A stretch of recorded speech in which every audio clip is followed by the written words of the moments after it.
John and Eva had it all: wealth, luxury, and the admiration of many. John, a successful crypto investor, had built an empire of fortune from nothing, while Eva, his stunning wife, stood by him through the highs and lows. Their love was undeniable, and their bond seemed unbreakable. But there was one thing missing: a child. For 10 long years, they had tried everything: doctors, specialists, prayers, and treatments. Yet every test showed they were both healthy. There was no medical reason for their childlessness, but the empty nursery in their mansion became a haunting reminder of what they couldn't have. Friends and family, once supportive, began whispering, wondering why they hadn't yet started a family. Eva, desperate to escape the growing scrutiny, suggested something radical. "John, we can't keep facing this pressure. Let's just tell everyone I'm pregnant," she proposed one evening, her eyes tired from years of emotional strain. John was taken aback. "But Eva, what happens when the 9 months are up? We can't pretend forever." "We won't have to," she replied, determination sparking in her eyes. "We'll adopt a baby. There's an old orphanage in my hometown, Edo. They always have newborns abandoned there. We'll make it look real."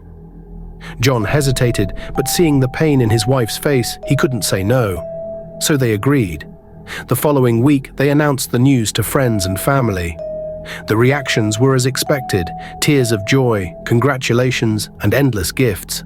Their home became a whirlwind of excitement, and for the first time in years, John and Eva felt relief. As the months went by, Eva played her role perfectly. She ordered a fake pregnancy tummy online, attended prenatal yoga classes, posted pictures of her growing bump on social media, and even held a lavish baby shower.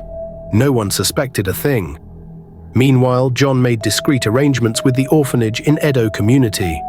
The orphanage had seen its share of struggling families and abandoned infants. So the head matron, an elderly woman named Mama Grace, agreed to their plan. She understood the desperation of a childless couple and sympathized with their longing, even if she didn't entirely approve of their methods. Meanwhile, in the community of Edo, a woman who was expecting their very first child had given birth to a beautiful melanin baby girl with striking blue eyes, a rare and unusual occurrence. The community, steeped in superstition, labeled the baby an evil child and abandoned her by the forbidden river, believing her eyes were a bad omen. As the sun dipped below the horizon, the baby cried, her wails echoing through the trees, attracting the attention of the water spirits that often claimed abandoned children as sacrifices. However, when the spirits approached, they hesitated. The child's beauty was mesmerizing, and rather than consuming her, they decided to inhabit her spirit, granting her a connection to their world. The cries of the abandoned infant continued, piercing the night air until a kind stranger, drawn by the sound, discovered her. The stranger, a local fisherman, scooped her up and rushed her to the orphanage, where Mama Grace, ever vigilant, welcomed the child with open arms. Coincidentally, this happened just as Eva should have been delivering her child. The timing was uncanny, and it stirred a mix of anxiety and hope within her. After all the lies they had told, now they might finally have a real baby to care for. John, still nervous about the plan, had insisted on adopting a baby boy. However, when Mama Grace called them about an unusually beautiful baby girl that had recently come in, Ava's heart raced. She could hardly contain her excitement. "John, please, let's go see her," Eva urged, practically bouncing in her seat. "I know we wanted a boy, but this baby, I can feel it. She's meant to be ours." When they arrived at the orphanage, Mama Grace handed the child to Eva, and the moment their eyes met, Eva was lost. The baby girl's blue eyes sparkled with innocence and an indescribable wisdom that tugged at her heartstrings. John hesitated, his instinct screaming that something was off. "Eva, are you sure about this? We wanted a boy. And what about her eyes? They might trigger suspicion." Eva waved off his concerns, cradling the baby in her arms. "We'll blame her eyes on genetics. Maybe she takes after a distant relative. Besides, she's perfect. Just look at her." She gently rocked the baby, who cooed softly, seemingly aware of the love pouring from Eva. John glanced at the child, torn between his apprehensions and Eva's evident affection. "Okay," he finally conceded, seeing the joy in Ava's eyes. But we need to be careful. If anyone finds out—" "I know," Ava interrupted, her voice resolute, "but we can't let fear dictate our happiness anymore. This baby is our chance." As they drove back home, the atmosphere in the car shifted. Ava was beaming, humming softly to the baby, while John's mind was consumed with doubt. He couldn't shake the feeling that the child was different. Something about her blue eyes felt like a hidden truth, one that might unravel their carefully constructed lives. As they cradled the baby girl in their arms, Ava felt an instant connection and decided to name her Jewel. The name reflected the child's rare beauty, her melanin skin and striking blue eyes, which seemed almost otherworldly. Despite John's initial hesitations, he couldn't deny the bond forming between Ava and Jewel. The days that followed were filled with preparations and celebrations as they introduced Jewel to the world as their own. Friends and family marveled at her, though some couldn't help but comment on her unusual eyes. Ava brushed off the concerns, attributing them to distant family genetics. But while Ava embraced their new life with Jewel, John couldn't shake his unease. Every time he looked into Jewel's brilliant blue eyes, he felt as though the truth was staring back at him, waiting to emerge. Though they had woven a convincing story, deep down, John feared that their lie and the mysterious origins of Jewel would one day catch up with them. Jewel was unlike other babies. She didn't cry like most infants her age. Her silence was eerie. Ava at first considered herself lucky to have such a quiet baby, but over time, even she began to feel uneasy. Jewel never spoke a single word until she turned 4, a milestone that filled Ava and John with a strange mix of relief and fear. When she finally did speak, her voice was soft but unsettling as she murmured in a language neither of them had ever heard before. "What did she just say?" John asked, alarmed. Ava, equally startled, knelt beside her daughter. "Jewel, sweetheart, what was that?" Jewel's eyes, always unnervingly blue, blinked slowly. She didn't respond, instead staring blankly ahead. Both parents exchanged worried glances, but they chose to wave it off, convincing themselves it was just the babbling of a child. As weeks passed, Jewel started speaking normally, as though that strange moment had never occurred.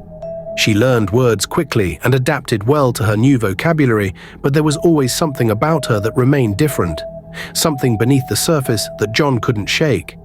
Ava, however, was determined to embrace their perfect family image and brushed aside any concerns. When they enrolled Jewel in school, her strangeness became more apparent. She didn't socialize with the other children, not even during playtime. She kept to herself, often sitting in the corner of the playground or classroom, lost in thought. Her teachers tried to engage her, but even they were hesitant, avoiding long stares into her piercing blue eyes. Jewel's presence, though silent, was powerful, and everyone around her felt it, though they couldn't explain why. One day, a few of her classmates, fed up with her constant silence and strange behavior, decided to confront her. During recess, they cornered her in the classroom, sneering as they circled her. "Why don't you ever talk to us? What's wrong with you?" One boy spat, frustration clear in his voice. Jewel didn't respond. She simply stood there, her blue eyes fixed on the boy, calm and unblinking. The silence only fueled their anger. "Say something, freak," another girl yelled, shoving Jewel. Jewel stumbled slightly but remained quiet. Her silence infuriated them more. One of the boys, larger than the others, stepped forward and raised his hand to strike her. But before his hand could come down, something strange happened. Jewel's eyes flashed, not visibly, but it was as if an invisible force rippled through the air. The boy's hand, still mid-air, suddenly twisted back as if controlled by something else. His eyes widened in terror as he struck himself across the face. "What the?" he cried out, confused. He tried to stop, but his arm continued to swing wildly, slapping him across the face again and again. The other children watched in horror as the boy's own hand struck him repeatedly, hard enough to leave red marks on his skin. He screamed, but Jewel didn't move. She just stood there, her gaze locked on him, as if willing him to hurt himself. The classroom erupted into chaos.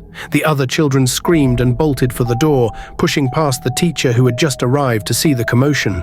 She stood frozen in the doorway for a moment, her eyes darting between the boy, now sobbing and crumpled on the floor, and Jewel, who hadn't moved an inch. The teacher's face turned pale, her legs trembling as she tried to comprehend what had just happened. Jewel's eerie stillness made her more afraid than ever. Without saying a word, the teacher too turned and fled, leaving the boy writhing in pain. Jewel finally broke her gaze, her expression unreadable.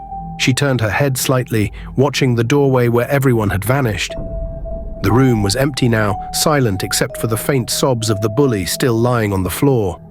Jewel tilted her head, a small, almost sad smile playing on her lips. When the school principal called Eva and John later that afternoon, their hearts sank. They had grown accustomed to complaints about Jewel's quietness or her unsettling demeanor, but this was different. The principal's voice was shaky, and he struggled to explain what had happened, but his words were clear enough. There was an incident. Jewel may have caused harm to another student, though we can't explain how. The children, and even the teacher, they're frightened of her. Eva, gripping the phone tightly, exchanged a glance with John. "We'll be there right away," she managed to say, though her voice betrayed the rising panic she felt. When they arrived at the school, they found Jewel sitting alone in the principal's office, her blue eyes as calm as ever. She didn't look scared or guilty. She was simply waiting, as though none of what had just happened affected her. "Jewel, what happened?" Eva asked softly, kneeling in front of her daughter. Jewel blinked slowly, then shrugged. "He wanted to hurt me. I didn't let him."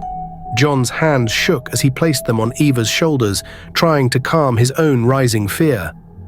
The weight of their secret, the lie they had built around Jewel, felt heavier than ever. Jewel continued to exhibit unusual, almost supernatural abilities, but it was one incident that finally made Eva reach her breaking point. It was an ordinary afternoon in the living room. Jewel, now 10 years old, sat quietly on the couch, her eyes glued to the television. Eva, sitting nearby, realized the remote control was out of reach on the coffee table. "Jewel, could you pass me the remote, please?" Eva asked absently, not even glancing up from the book she was reading. There was a moment of silence, and then something strange happened. The remote began to rise slowly from the table, hovering in the air as if held by invisible hands. It floated across the room, coming to rest gently in Eva's lap. For a brief moment, Eva couldn't comprehend what she had just seen. Her mind struggled to make sense of it. But then reality crashed in. Her hands trembled as she stared at the remote in her lap, her breath coming in shallow gasps. The room felt colder, the air thick with an otherworldly tension. She screamed. The sound startled Jewel, who looked at her mother with wide, innocent eyes. John rushed into the room, alarmed by Eva's cry. He saw the remote in her lap, and the fear etched on her face. "What happened?" he asked, his voice urgent. "John, she made it float," Eva stammered, pointing at Jewel. "The remote, she didn't touch it. It just floated." John looked at Jewel, then back at Eva. He could see the terror in her eyes, and he knew in that moment that everything they had been brushing off, every strange occurrence, every eerie moment, was real. Jewel was different, in ways they couldn't ignore anymore. He turned to Jewel, his voice steady but laced with fear. "Jewel, did you do that?" Jewel simply nodded, her face calm, as if what she had done was the most natural thing in the world. John swallowed hard, his heart racing. He knew they had to face the truth, no matter how terrifying it might be. "Eva, we need to find out where she came from. We need answers." Eva, still shaken, nodded. "We have to go back to Edo. We have to talk to Mama Grace." The next day, they packed up and drove back to the small town of Edo, where their journey with Jewel had first begun. The road was long and tense, the air between them heavy with unspoken fears. When they arrived at the orphanage, the familiar sight of the old building sent chills down their spines. It was as if the past, long buried, was rising up to meet them. Mama Grace, now older but still sharp as ever, greeted them with a smile, though her eyes were filled with curiosity. She had always known there was something different about Jewel, but now, seeing the fear on John and Eva's faces, she knew they were here for more than a simple visit. After settling into her small office, John and Eva sat across from Mama Grace. Eva's hands trembled as she spoke. "Mama Grace, we need to know the truth about Jewel," Eva began, her voice barely above a whisper. "There's something Something not right. She can do things that aren't normal. Mama Grace's face softened. She leaned back in her chair, her eyes narrowing as she studied them. "I always wondered when you'd come back," she said quietly. "I knew Jewel was special the moment I saw her." "What do you mean special?" John asked, his voice filled with urgency. "What do you know about her?" Mama Grace sighed deeply, her fingers tracing the edges of her old desk. Jewel wasn't like any other baby brought to the orphanage. The day she arrived, it was a fisherman who found her. By the forbidden river. Eva and John exchanged nervous glances. "Her parents abandoned her there," Mama Grace continued. "The people in the village believed she was cursed because of her blue eyes. They called her a child of the water spirits, a child the river goddess herself had touched." John's heart sank as a cold wave of realization washed over him. "The river goddess," he whispered. Mama Grace nodded solemnly. "It's said that the river goddess claims the lives of children abandoned by the forbidden river, but Jewel, she was different. The spirits didn't take her life. They must have inhabited her." John and Eva began to tremble. The weight of their actions, the lies they had spun, and the mystery surrounding Jewel had finally caught up with them. They couldn't run to anyone for help. Who would believe them? So they lived in constant fear and terror, trapped in their own home with a child who was no longer just their daughter, but something far more powerful, something beyond their control. Every night the air felt heavier, filled with an unnatural stillness. Jewel's piercing blue eyes seemed to glow brighter, and even though she tried to act like an ordinary girl, there were moments when she would stare at them, as though she knew more than they ever could. One afternoon, while Eva was alone in the living room watching TV, she came across a broadcast of a preacher performing an exorcism on a possessed person. The person writhed on the floor, speaking in strange tongues and screaming as the preacher cast out the spirit. The sight made Eva freeze, her heart racing. It struck too close to home. Could this be the answer to their problem? Without thinking twice, she quickly jotted down the contact information on the screen. That night, after discussing it with John, they decided to reach out to the preacher. Desperation had driven them to this point, and they knew they had to try anything, even if it seemed extreme. The preacher, a tall man with a calm yet commanding presence, arrived the next day. He stepped into their home, his Bible in hand, his eyes sharp as though he could already sense the darkness that lingered within. He didn't waste time with small talk. After John and Eva explained the situation, he nodded gravely. "You did the right thing by calling me," the preacher said, his voice steady but intense. "This child is not just possessed, she's a vessel for something much older and much darker. But with faith, there is nothing that cannot be overcome." He instructed them to evacuate Jewel's room, removing everything that could be affected by the ritual. John and Eva were nervous, but followed his orders. Jewel watched them from the corner of the room, her eyes unreadable. She didn't speak, but there was something in her gaze, something cold and knowing that sent shivers down their spines. Once the room was clear, the preacher began his exorcism. He placed Jewel in the center of the room, standing over her with his Bible raised high. His voice echoed through the house as he recited verses from the scriptures, commanding the spirits to leave her body. At first, Jewel remained still, her face calm and unbothered. But as the prayers intensified, something shifted. Her body stiffened, and she let out a low, guttural growl that was nothing like the voice of a child. "Stop," she hissed, her eyes narrowing into slits. "She belongs to us." Eva clutched John's arm, terrified by the change in their daughter. Jewel's body convulsed violently, her small frame trembling as if struggling to contain something far greater than herself. She screamed, a sound so guttural and inhuman that it echoed through the entire house.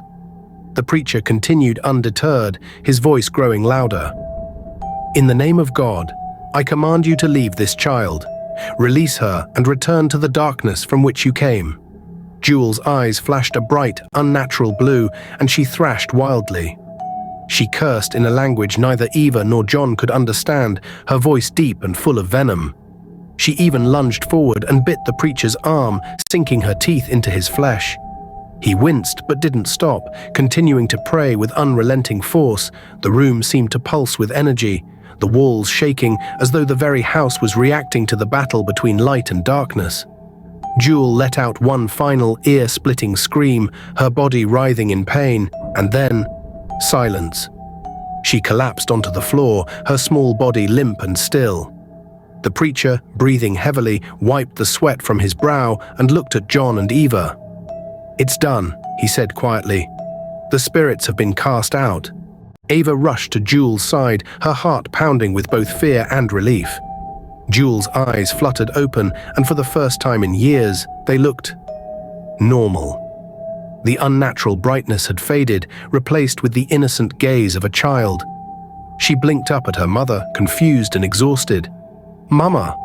Jewel's voice was small and fragile, as if she were waking from a nightmare. "What happened?" Tears streamed down Ava's face as she hugged Jewel tightly. "It's okay, sweetheart. Everything's okay now." John knelt beside them, placing a hand on Jewel's head. For the first time since they had adopted her, he felt a sense of peace. The preacher, gathering his things, nodded at them one last time. "Remember," he warned, "faith will protect her, but you must always be vigilant. The spirits are gone, but the darkness they left behind may try to return." As he left their home, Ava and John finally felt the weight lift from their hearts. Jewel was free from the darkness, from the spirits, and from the curse of the forbidden river. But as they held their daughter close, they couldn't shake the feeling that this was not the end of the story. They had won this battle, but the war for Jewel's soul was far from over.